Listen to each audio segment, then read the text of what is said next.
Order. Questions to the Prime Minister.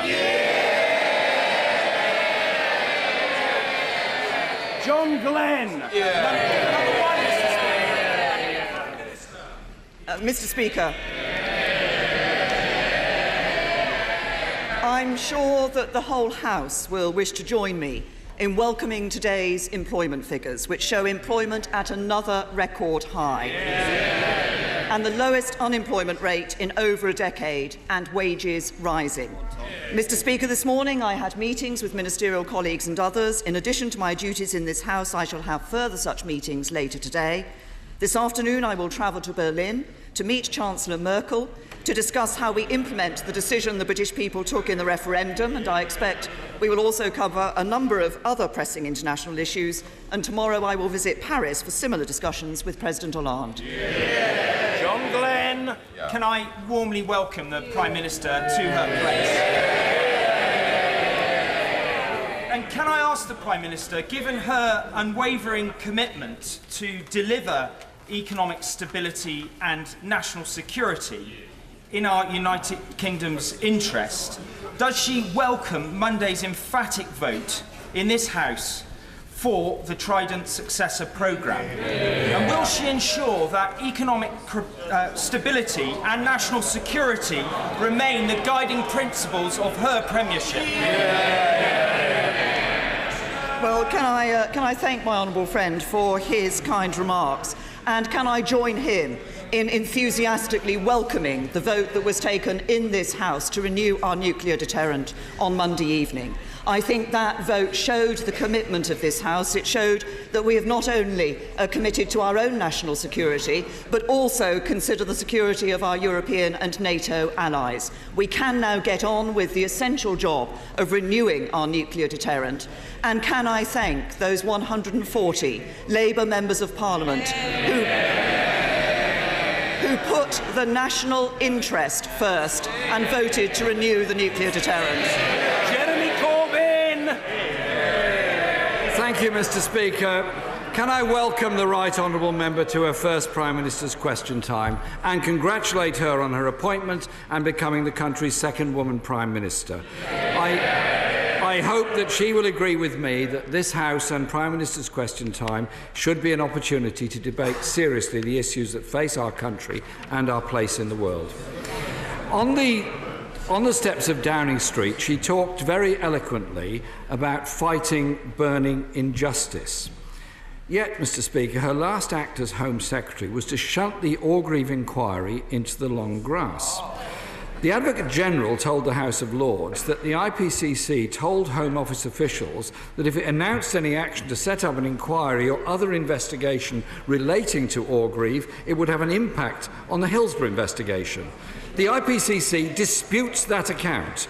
I hope Parliament wasn't misled, and will the Prime Minister now proceed with a full public inquiry into the terrible events at Orgreave? Well, can I thank the Right Honourable Gentleman for the welcome that he has given me? Can I say to him, he refers to me as the second woman Prime Minister. In my years here in this House, I've long heard the Labour Party asking what the Conservative Party does for women. Well,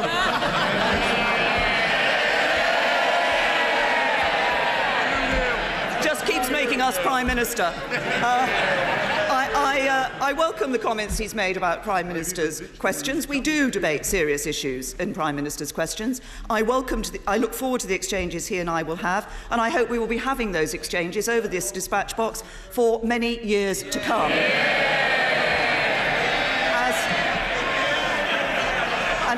As regards the Orgreave inquiry, I think the Shadow Home Secretary has an urgent question on that this afternoon, which the Home Secretary will be responding to.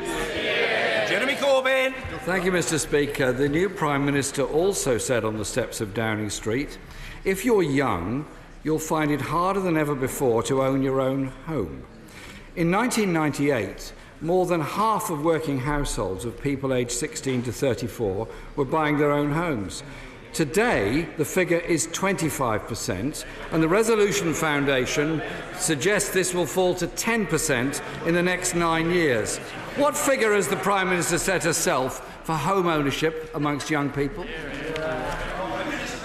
I notice the timeline that the right honourable gentleman referred to.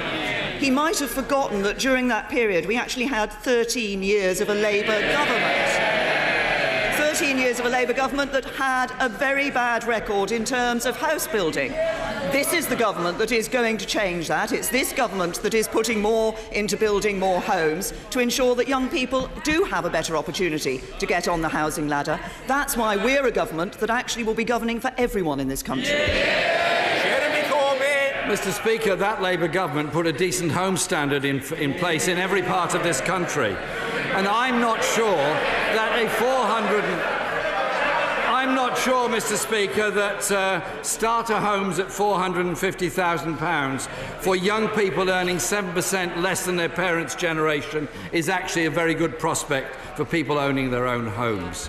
The Prime Minister is rightly concerned, Mr. Speaker, and she said this: if you're black, you're treated more harshly than if you're white. So before appointing her new Foreign Secretary, did she discuss with him his description of black people as piccaninnies and why he questioned the motives of the US President Obama on his part Kenyan heritage?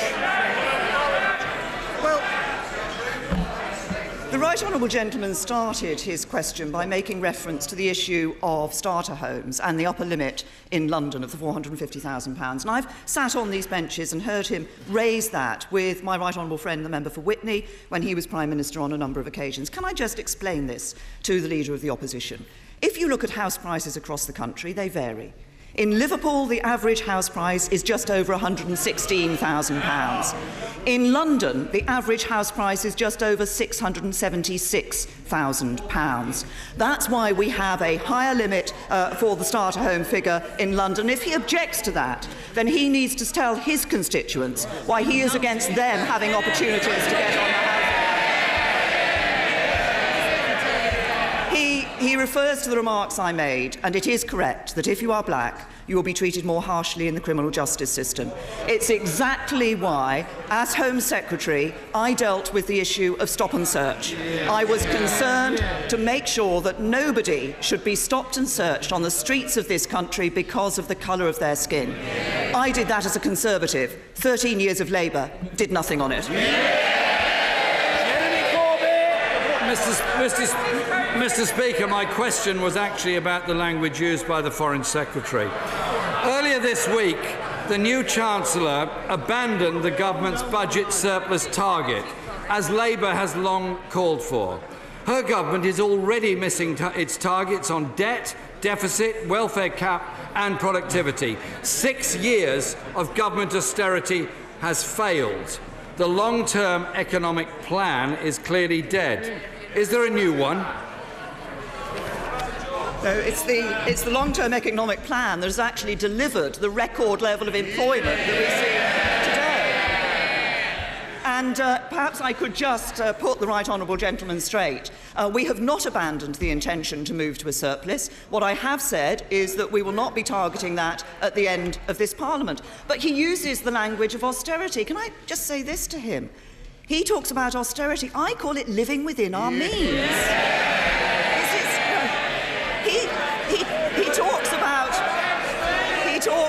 He talks about austerity, but actually it's about not saddling our children and grandchildren with significant debts to come. And it's not about austerity, it's about ensuring we have an economy that works for everyone. Mr. Speaker, jobless claims have risen for the 4th month in a row. Welfare claims have risen as well. Austerity actually means people being poorer, services being cut and local facilities being closed. In her speech on the steps of Downing Street, she also addressed insecure workers, saying you have a job, but you don't always have job security. Does that mean to those people that are worried about their future in work, I'm talking of the people that sent us here to serve them. Does that mean that she's proposing to scrap the employment tribunal fees, repeal the Trade Union Act, or ban zero-hours contract, as more than a dozen European nations have already done? That would help to give greater job security to many very worried people in this country. Again, I say to the right honourable gentleman, yes, I did say that on the streets of Downing Street, and I think it's very important that here in this House we consider not only what might be called the more obvious injustices, but actually consider the life for those people for whom they are in work but struggling to make ends meet. It's essential. That's one of the things that the government has has actually raised the threshold at which people start to pay income tax, for example.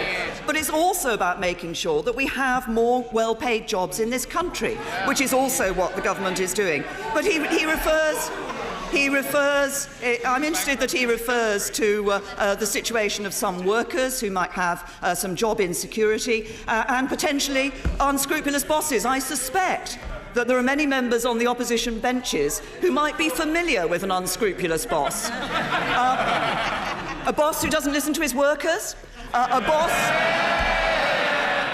who requires some of his workers to double their workload, a boss, and maybe even a boss who exploits the rules to further his own career. Remind him of anybody?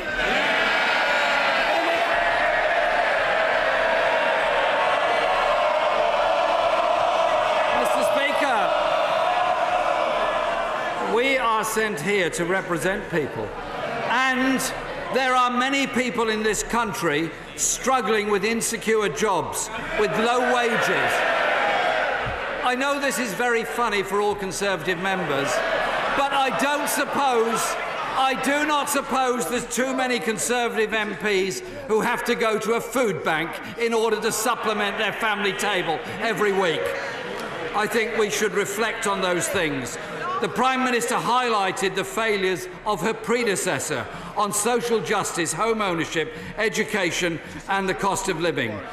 Some might say that as a Cabinet Minister she too was responsible for that. But she empathised with working people when she said, "I know you're working round the clock, I know you're doing your best, I know that sometimes life can be a struggle." Yesterday, the Institute of Fiscal Studies found that 2/3 of children living in poverty in Britain have at least one parent in work. What, other than warm words, is she going to offer those families, those children who are hungry often and very insecure in their living? Isn't it our duty to offer some hope and security to them? Yes, it is, and we are concerned about those people. But the answer is not the Labour Party's answer of unlimited, uncapped welfare for people.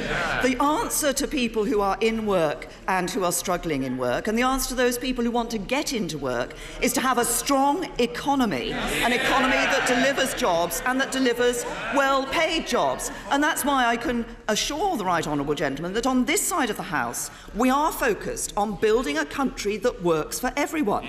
That's an economy that ensures that everyone can benefit from the nation's wealth, a society where everyone gets the opportunities they deserve, and a democracy that everyone can have faith in.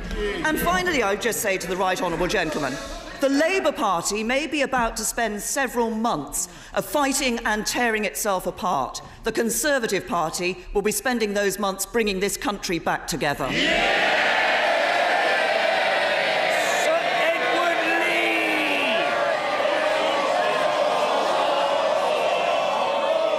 There will be more. Sir Edward Lee.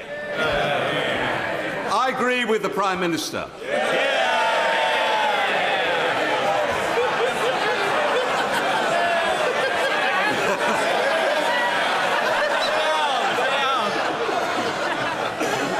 We're leaving the EU and we're going to make a success of it. So will the Prime Minister make my day special by saying she is prepared to reject staying in the single regulated market and offering instead to our friends in Europe a free trade deal very much in their interests? Let's take back control. I'm tempted to say, Mr. Speaker, that after that I probably ought to sit down and enjoy that just for the rest of the day. My honourable friend has made my day. Can I make his day, I hope, by wishing him a very happy birthday today? And can I assure him that as we look at the result of the referendum, I'm very clear Brexit does mean Brexit. As he says, we will make a success of it. What we need to do in negotiating the deal is to ensure that we listen to what people have said about the need for controls on free movement, but we also negotiate the right deal and the best deal of trade in goods and services for the British people. Mr. Angus Robertson. May I begin by extending congratulations to the Prime Minister on her first outing at Prime Minister's Questions and ahead of her travels to Berlin. German Vice-Chancellor Sigmar Gabriel has already confirmed how Scotland is able to remain in the European Union. Did the Prime Minister discuss this when she met with First Minister Nicola Sturgeon when she was in Edinburgh? And will she do everything to ensure that remain means remain for Scotland? Can I thank the Right Honourable Gentleman for his welcome, and also can I thank him for the comments that he made in Monday's debate and for the recognition that he showed of the support from my husband Philip. And as he said then, we all rely on support from those around us to do our jobs, and we should never forget that. I did discuss the arrangements in relation to the negotiations for the United Kingdom leaving the EU with the First Minister. I was very pleased that my first trip was a trip to Scotland and that I was able to do that so early in my premiership. As I've been very clear, the union is very important to me. And I was also clear with the First Minister that I think that there are some ideas that are being put forward that are impracticable, but I am willing to listen to the options that are brought forward, and we will be engaging fully with all the devolved administrations. Angus Robertson. Speaker, Germany has the highest level of support of any continental European country for Scotland remaining in the European Union. So would the Prime Minister thank Chancellor Merkel for the interest of the members of her government and members of the Bundestag, their interest in having Scotland remaining within the EU? And will she assure the Chancellor and other heads of state and government that we in Scotland will do everything that is necessary for us to remain in the EU? Say to the Right Honourable Gentleman, because this is a line that he has been taking for some time, he took it with my predecessor, I do find it a little confusing, given that only 2 years ago in the Scottish referendum, the Scottish National Party was campaigning for Scotland to leave the United Kingdom, which would have meant them leaving the European Union. Daniel Kaczynski. Thank you, Mr. Speaker. We all stand with the people of France, and particularly Nice, following the appalling terrorist act there last week. Will the Prime Minister update the House on how the security collaboration between our two countries can help prevent such attacks in the future, and reassure the French people that although we are leaving the European Union, the close links between our two countries will remain steadfast? My honourable friend raises a very important topic, and as has been said in this House before, our thoughts are with all the people of France on the appalling attack that took place in Nice last week. We continue to work with the French authorities, both in the, obviously in the aftermath of that attack, but my honourable friend is right that we need to continue our security cooperation with France and indeed other European countries.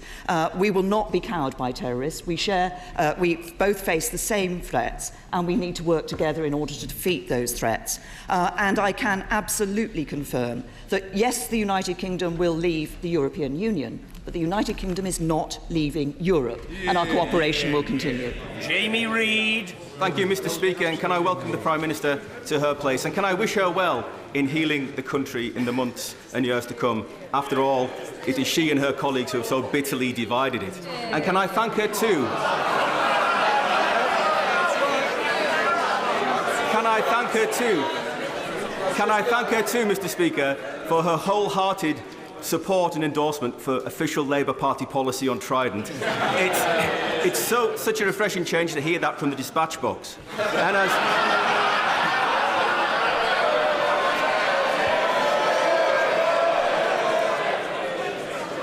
As a type 1 diabetic and as a father and an uncle to children with type 1 diabetes, on behalf of 500,000 people, 30,000 of them children in this country, can I thank the Prime Minister for the example she has shown to those people in demonstrating without doubt that this doesn't hold us back in any way whatsoever.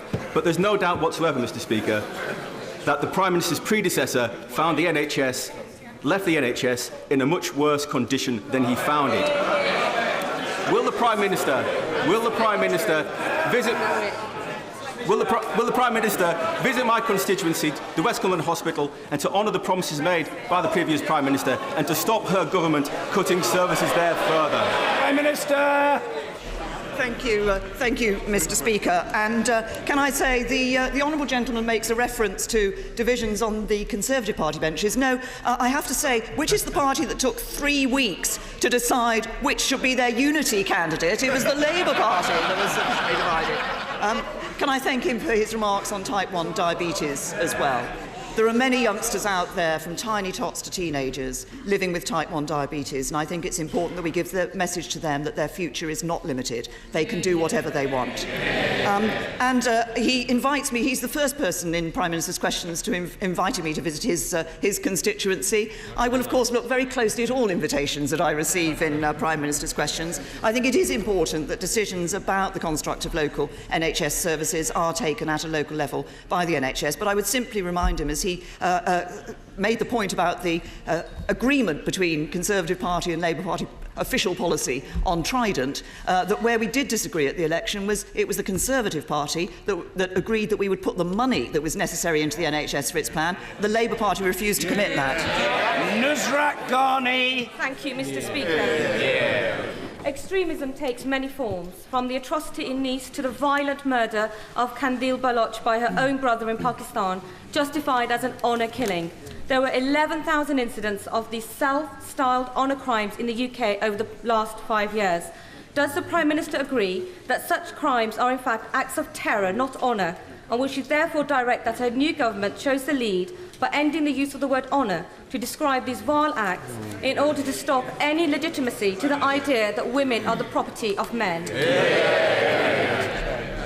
My honourable friend has raised a very important issue, and an issue that I think resonates across this whole House. And she's absolutely right. Extremism does take many forms. That's why in the government's counter-extremism policy, we're looking very widely across the breadth of issues of extremism, including looking at tackling the root causes of some practices within communities, such as the so-called honour-based violence. And just to say, I absolutely agree with her. There is absolutely no honour in so-called honour-based violence. It is violence and a criminal act, pure and simple. Julie Cooper. Thank you, Mr. Speaker. I too would like to welcome the Prime Minister to her first Prime Minister's Question Time. And I would like to ask her if she will listen to the head teachers of the excellent primary schools in my constituency. They tell me that the recent unprecedented changes in primary education, including the new SATs, have led to negative impacts on the learning outcomes of the children. Will she urge the new Secretary of State to take these concerns forward and to listen and make some useful changes? Well, I thank the Honourable Lady for her welcome to me in my new position. I think that getting education right is absolutely crucial if we're going to ensure that people can take up the opportunities that they deserve, but also have the aspiration to take up those opportunities. Obviously, my right honourable friend, the new Education Secretary, will be looking across the board at the education provision that is in place. We've made some important changes already over the last 6 years that are improving the quality of education, that mean more children are actually getting the quality of education they need. But of course, there is more for us to do, and we will be looking at that. Mr. Andrew Stevenson. Thank you, Mr. Speaker. In my constituency, aerospace is of vital importance, with Rolls-Royce employing over 1,000 people at their sites in Barnoldswick. But aerospace isn't just important to Pendle, it's important to the whole UK economy. So will the Prime Minister congratulate all the companies who attended the Farnborough Air Show last week on the deals they signed, and will she agree with me that with nearly £100 billion of trade deals already done this year, it shows that Britain is very much still open for business? Well, my honourable friend is absolutely right that Britain is open for business, and I know what an important role the aerospace industry plays in his constituency, as he says, with his reference to Rolls-Royce, but also in other constituencies across the country, and the importance of the Farnborough Air Show. And my honourable friend, the member for Aldershot, was telling me what a great, last night, what a great air show it was. Of course, the government committed at Farnborough to provide a new £365 million fund for research and development to ensure that we retain our leading position in this sector. And as he said, there are a significant number of trade deals already signed. That shows Britain's open for business, and I would encourage other companies to go out there and get that business. Catherine McKinnell. Thank you, Mr. Speaker, and I too wish to welcome the Right Honourable Lady to her place. Newcastle Airport was voted best in Britain this week, but the good news they are really waiting for is a decision on Heathrow expansion. The Prime Minister knows that Britain needs to be open for business, so will she do better than Dithering Dave and give us a decision without delay? Can I say to the Honourable Lady, I have some fond memories of Newcastle Airport from the time when I stood in the North West Durham constituency some years ago and made quite a good use of Newcastle Airport. It's changed and expanded, rather, ever since. On Heathrow, the position has not changed. Obviously, the Howard Davis review work was done. Some further work has been done in relation to the question of air quality around the various proposals that were put forward, and the Cabinet and Government will be taking a decision on this in the proper way in due course. Kelly Tolhurst. Thank you, Mr. Speaker. Based on analysis of the crime survey for England and Wales by the Children's Society, an estimated 113 16 and 17-year-old girls in my constituency of Rochester and Strood have experienced a sexual offence in the last year. Given the progress made in tackling child sexual exploitation in the last few years, could my right honourable friend outline if government have plans to strengthen the protection for this particular vulnerable age group? Well, my honourable friend raises a very important issue. We saw, obviously, in recent times, the appalling circumstances in Rotherham in relation to child sexual exploitation. But as my honourable friend has shown, actually, in every constituency in the country, there are young people who are being subjected to sexual offences of various sorts. And that's right, why since Rotherham the government has been working with all agencies, appropriate agencies, to ensure that we put greater support in place. So we've provided an extra £7 million in funding to ensure victims of sexual abuse receive the right support, launched the whistleblowing helpline to help authorities spot patterns of behaviour that will spot patterns of failure, and made child sexual abuse and exploitation a national threat. So police forces have a duty to collaborate to tackle this terrible crime. But we also, in the coming months, will be strengthening our arrangements. We're all appalled by child sexual abuse, and we need to carry on making sure that we eradicate child sexual abuse. Imran Hussain. Thank you, Mr. Speaker. In her first statement on the steps of Downing Street, the Prime Minister stated that she would lead a government that would work for every one of us. Since she became Prime Minister, I have tried unsuccessfully to get assurances on the continuation of the Northern School Strategy, along with the 80 million that was set aside for the Northern schools. Will she therefore give me that commitment today so that children in Bradford and the North can have the same chances as those in London and the South? Well, it is important that we ensure that across the country children are getting the opportunities that they deserve, and the quality of education they receives an important part of that. And the review that has taken place, which was launched in March by Sir Nick Weller, obviously is making recommendations to address this particular issue. What I can assure the honourable gentleman of is that my right honourable friend, the Education Secretary, will be looking very carefully at the results of that review, and obviously will make the position in which the government is going to take in response to those recommendations clear in due course. Stuart Andrew. Mr. Speaker, growing up on a council estate, it was tough coming out as a Conservative.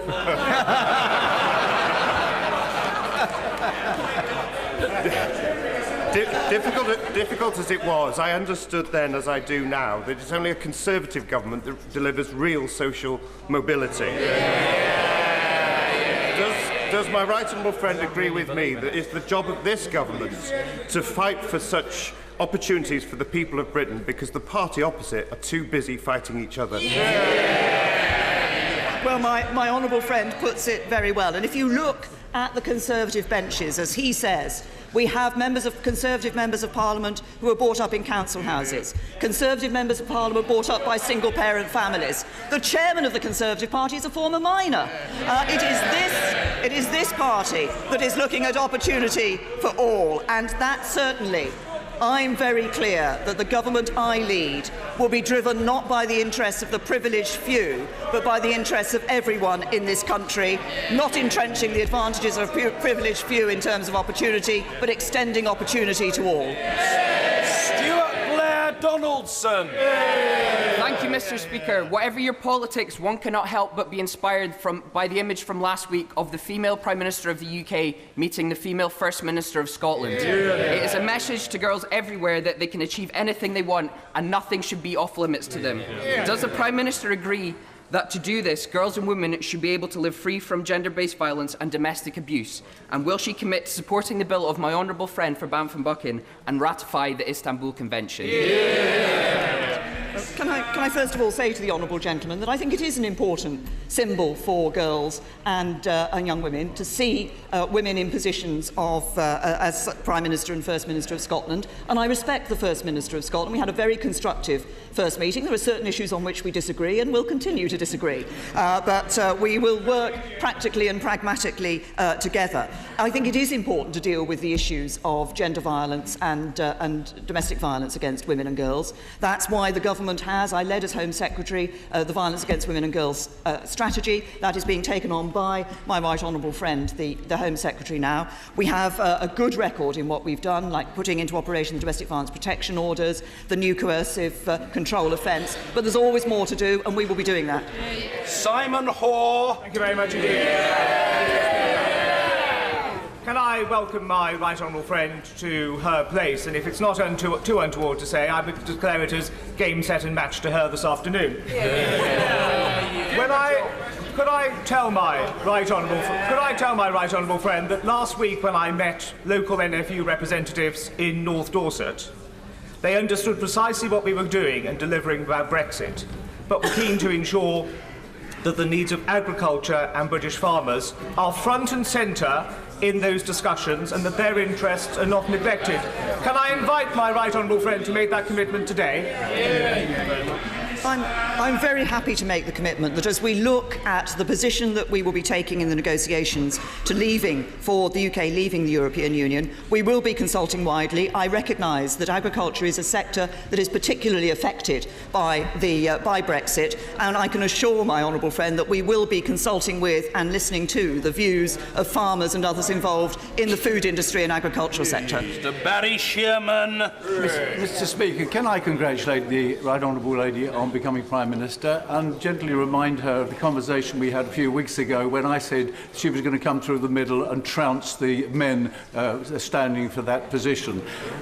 So I was right. I also said I was going to put some. I also said I was going to put some money on her. Unfortunately, Mr. Speaker, I never got round to it because the odds were very good at the time. But can I ask the Prime Minister a very serious question about the younger generation, the millennials?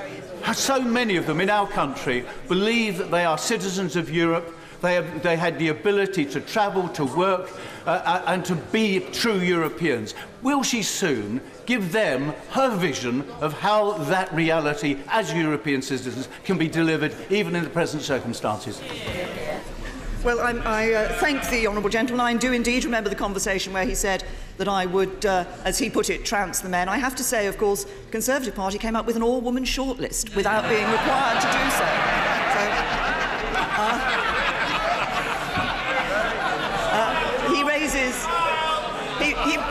But he raises an important point about the younger generation. And what I would say to young people today is this. As I said in response to my honourable friend, the member for Shrewsbury and Atcham, a little earlier, we are leaving the European Union, but we're not leaving Europe.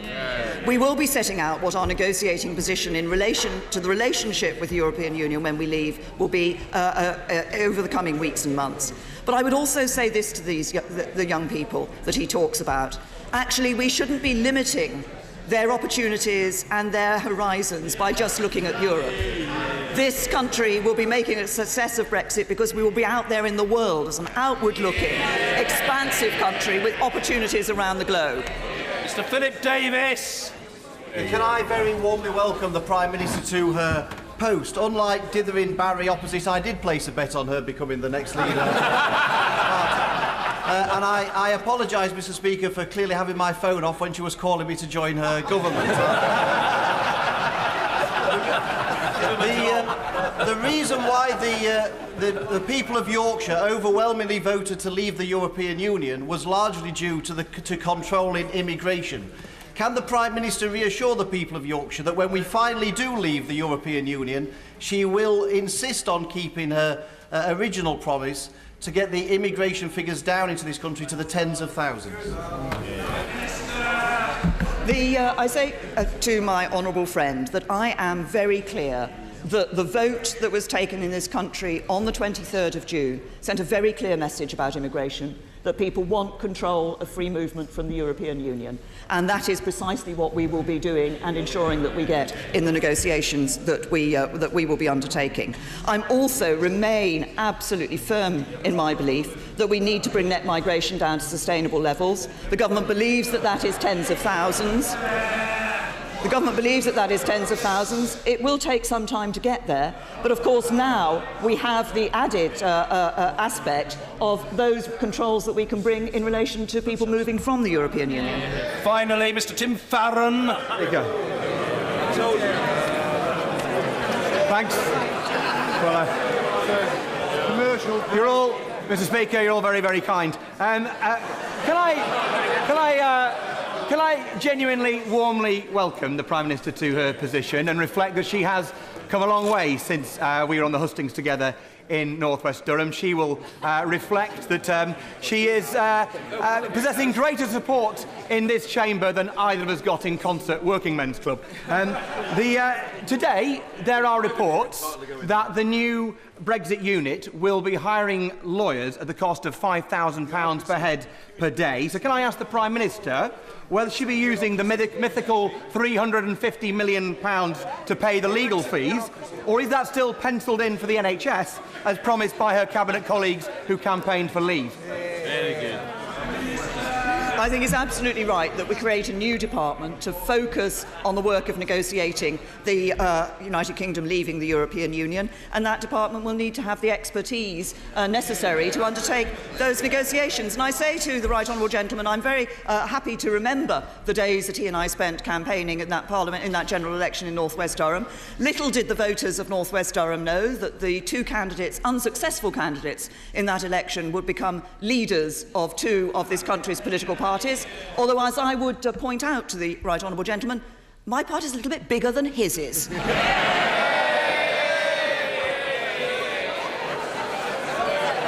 Order!